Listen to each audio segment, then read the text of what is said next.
le delta T carré qui est ici. Depuis plusieurs années, on connaît le diagnostic. Supaéro et l'ENSICA souffrent d'un manque de notoriété prononcé à l'étranger. La solution, l'ISAE, l'Institut supérieur de l'aéronautique et de l'espace.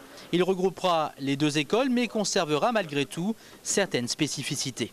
Regroupement administratif ne veut pas dire unité de diplôme.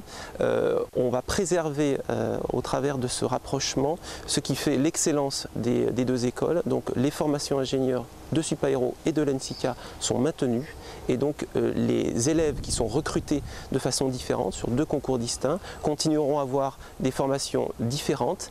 En fusionnant, les deux écoles d'ingénieurs en aéronautique vont mutualiser leurs ressources financières et humaines et permettre ainsi à l'ISAE de devenir la référence en Europe en matière de formation et de recherche. Je pense qu'aujourd'hui, au niveau international, on remarque qu'il y a un regroupement des grandes universités et qu'aujourd'hui, pour exister sur la scène internationale, il faut que les écoles d'ingénieurs grandissent. Les deux formations, elles vont être tirées vers le haut parce qu'on va mettre en commun tous les moyens qu'on a. Donc pour nous, ce sera encore plus facile de travailler. Donc déjà au niveau de la formation des ingénieurs, on aura plus de moyens, donc ça va améliorer forcément les formations. Mais aussi au niveau de la recherche, on va mettre en commun aussi tous nos moyens et on aura un plus gros poids. Quelques 1300 étudiants bénéficieront de ce regroupement administratif dès la rentrée 2007. Le regroupement géographique, lui, ne devrait pas intervenir avant 2010.